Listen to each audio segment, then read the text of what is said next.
Videos do you film a day? I typically do like 5. I'm like recently engaged and like I'm gonna, start a family and all that. So I try to I personally feel like if you're like an influencer content creator, you have to have a time where you shut it off. This week felt like opening your phone and realizing everyone decided to post at the exact wrong time. A country power couple quietly uncoupled. A beauty creator went on a luxury bender. A TV favorite tossed a side-eye that needed no names, and an Oscar winner casually relit a fandom war with one sentence. For different lanes, one uncomfortable theme. The audience wasn't in the mood, and the internet never loses an opportunity to remind people. So here's the question that pulled all of it together. Who actually understands the crowd they're playing to, and who's just shouting over the noise? Let's unpack it. 19 years isn't just a relationship. It's an era, which is why the breakup landed with that quiet, heavy thud you feel when something you assumed was permanent suddenly isn't. People didn't need a messy statement or a dramatic interview. They had numbers, and numbers never whisper. A schedule laid out in days, the kind of math that tells a story even if nobody else will. 300 and something on one side, a sliver on the other. You don't need captions when the calendar speaks like that. What made it sink in was the silence. No tell-all, no rows of cryptic lyrics, no late-night notes app confession, just carefully choreographed appearances that said, handled. Don't ask. That strategy works. Until the public turns the quiet into a canvas and starts painting their own theories. Suddenly, the smallest things felt loud. A missing ring, a line in a song you've heard 100 times, sung a little differently. You know how it goes. One tiny shift becomes the internet's whiteboard, arrows and circles everywhere. And yet there was something almost elegant about the restraint. The message was, we will not fight in your comments. We will not leave breadcrumbs for you to collect. We will go to work, step on a carpet, wave politely, and exit. If you want drama, you'll have to bring your own. The internet happily obliged. But the calm didn't last long once the timeline switched from divorce math to designer boxes. Tell me you haven't had this happen. You mute a topic, you swear off a creator, you go on a little digital detox, and the algorithm still sneaks the clip into your day. That's what the luxury haul felt like. You didn't try to watch it. It simply arrived. The energy was contagious, the kind of gleeful, giddy high that only comes from swiping a card while the sales associate nods and says your first name like your old friends. I blacked out, she laughed, half joking, half reliving the adrenaline. Then came the parade, bags, boxes, tissue paper collapsing like confetti, price tags you hear and involuntarily wince at. And the crowd split instantly. There were people clapping in the comments like it was a sport.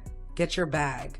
Queen, you earned it. There were people quietly, bitterly calculating rent. It wasn't just the money, it was the mood. The sense that luxury had shifted from a treat to a default setting. Online, nothing triggers faster than a flex that feels casual. Viewers will happily watch a 10-minute video about a handbag if the story is, I saved, I scrimped, here's why this one detail made me cave. They turn the volume down when it sounds like I was bored, so I bought a car in purse form. What blew oxygen on the fire was proximity. Not long ago, the same creator had been raw and vulnerable. Eyes shining, voice shaking, talking about how being picked apart online takes pieces of you with it. People connected to that. It felt human and fragile and true. But the internet has a long memory and a short attention span. When vulnerability is followed by a mountain of logo-stamped cardboard, viewers don't know which version to hold onto. They pick the one that annoys them. Whiplash's terrible optics. Then the oldest myth in creator finance strutted into the chat. It's a write-off. Everyone suddenly becomes a tax expert when a luxury price tag appears on screen. Is it a business expense because it's content? Is it not? The timeline loves that question because it gives people a moral lever. If it's a write-off, then it's not just expensive, it's somehow unfair. When you mix money with vibes, you're asking to get judged twice. Just when that argument reached maximum volume, a reality star posted a 20-second clip that said everything without saying a name. Some posts arrive like bolts of lightning. Quick flash, immediate understanding. A calm face, a dry tone, 2 sentences. I don't want any of it. And honestly, it could all be fake. That's it. No direct call out. No mention of anyone, but everyone knew. Comments filled in the blank within seconds. To one side of the audience, it was a breath of fresh air. Here was someone finally articulating the collective eye roll. We're tired. Tired of seeing price tags paraded like plot twists. Tired of being told a sweater is a life event.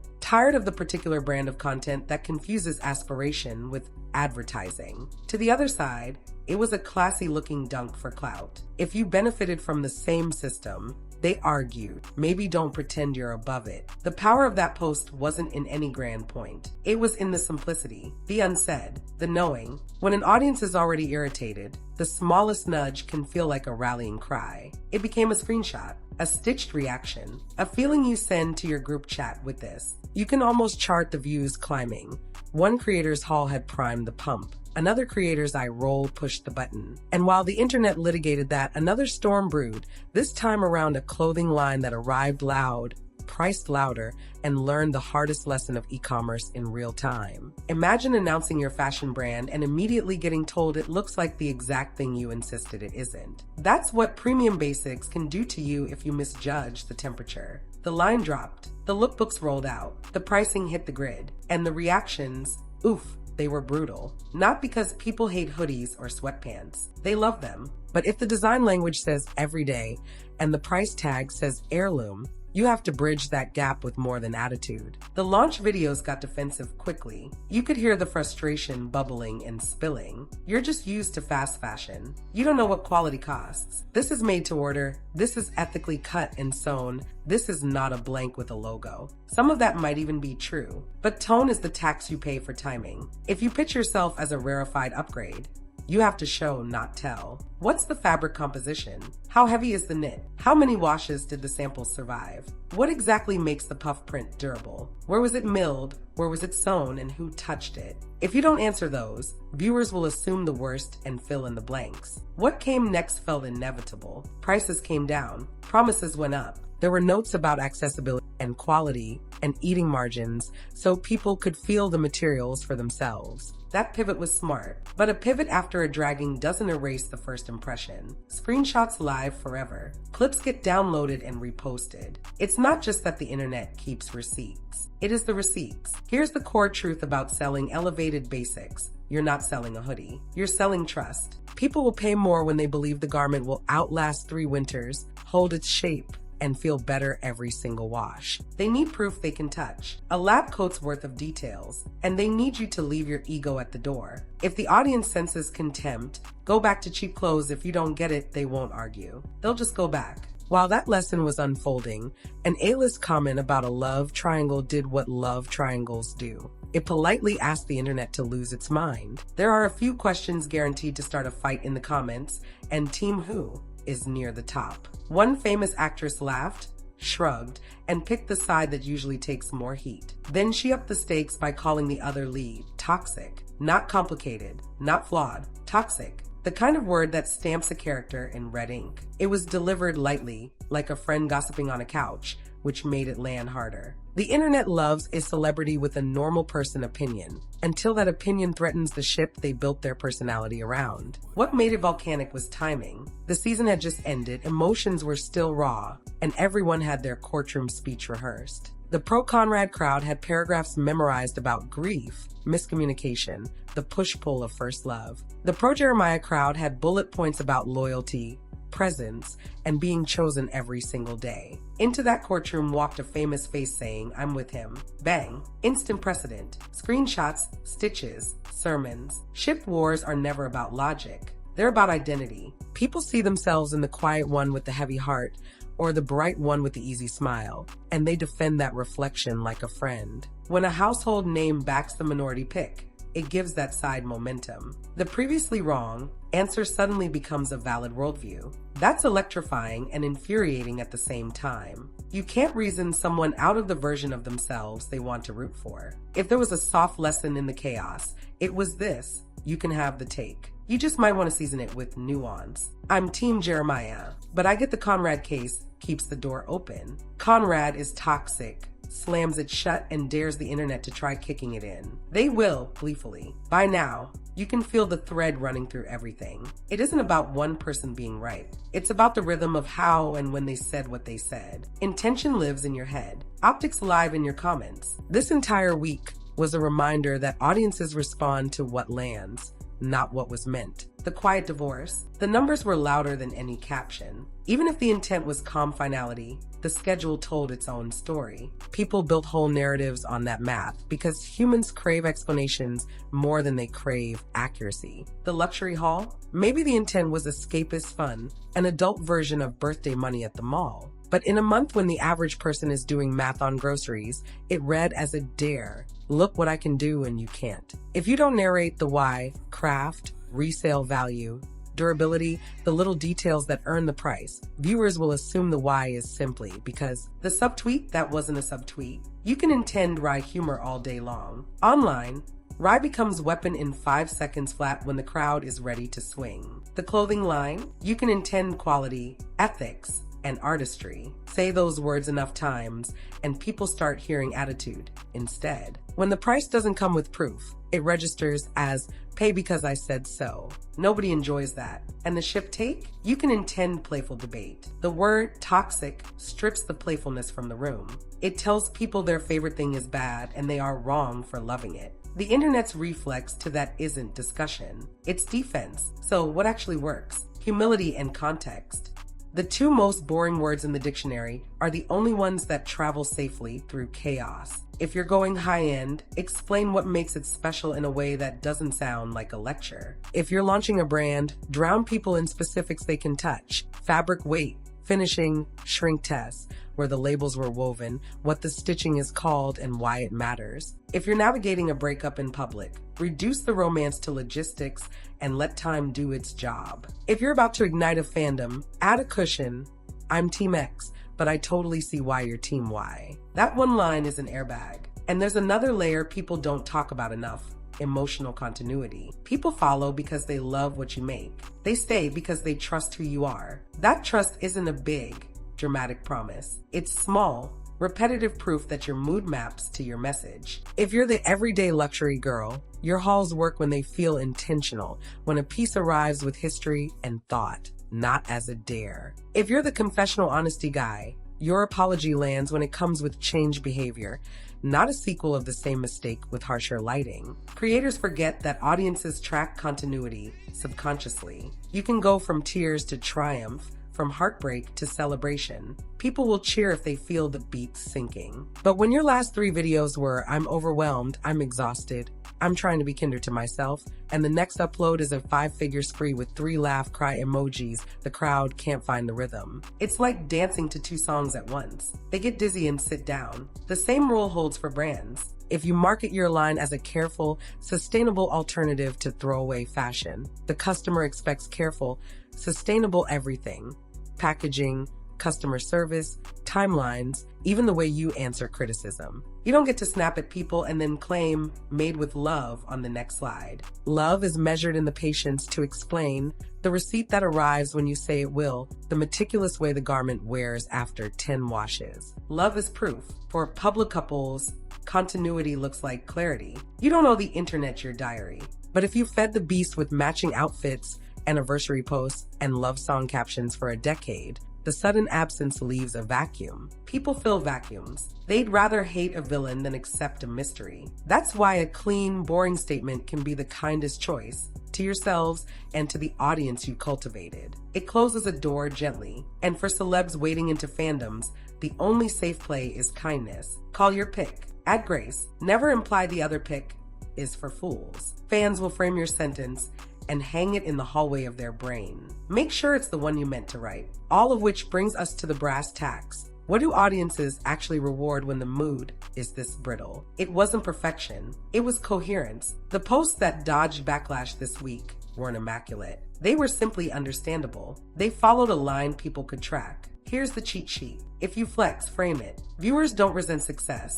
They resent thoughtlessness. Give them a story, not a subtotal. Why this piece? What problem does it solve? What makes it different from the four you already own? I blacked out is a mood, it's not a narrative. If you're premium, prove it. Ethically made is the start, not the selling point. People want to see the process. Show the pattern pieces. Talk about shrinkage tolerances. Explain why a certain rib knit costs more and what it does after 5 launders. Put your return policy where your confidence is. If you're hurting, be brief and consistent. A simple note acknowledges the human without feeding the spectacle. You don't need Easter eggs. You don't need lyric games. You need daylight, a glass of water, and a calendar full of regular life. If you're going to poke a fandom, bring nuance. Build your case like a friend, not a judge. I connect with how X shows up, but the way Y carries grief is real too. That one sentence will save you a week of cleanup. If you're calling something out, measure your tone. Dry humor reads as contempt if the audience is already mad. Ask yourself, would this sound the same if the person I'm hinting at was in the room? If the answer is no, you're not making a point, you're starting a fire. And above all, keep your emotional timeline aligned. The internet doesn't need you to be perfect. It needs you to be legible. If yesterday you were broken and today you're thriving, help people cross that bridge with you. A single sentence can do it.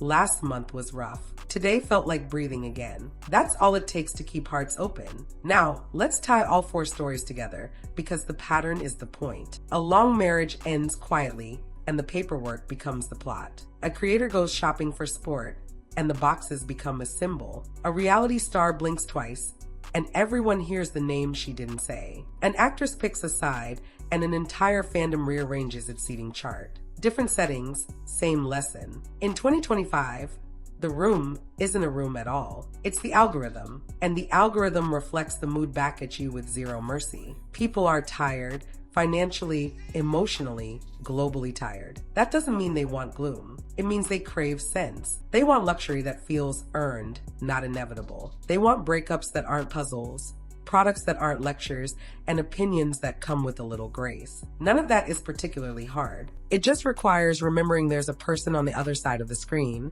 who doesn't know you, doesn't owe you, and doesn't want to feel talked down to. So if you're a creator, a brand, a celebrity, a public couple, or just someone with a camera and a take, your job isn't to be flawless. It's to be aware. Awareness reads as respect. Respect reads as trust. Trust buys you patience when you inevitably trip. And because this is the internet, you will trip. The difference between a stumble and a scandal is the sentence you say next. Let's get practical. If you're watching this because you're building something of your own, here's the playbook, the timeline, just wrote for you. 1. Narrate your choices. If you're showing a purchase, talk about craft and longevity, not just price. If you're showing a launch, explain the specs like you love them. If you're giving an opinion, hold space for the side you didn't choose. 2. Convert defense into detail. Whenever you feel defensive, stop and give a fact. Fabric weight, seam type, care instructions, fit notes. That energy feeds retention better than any clapback ever could.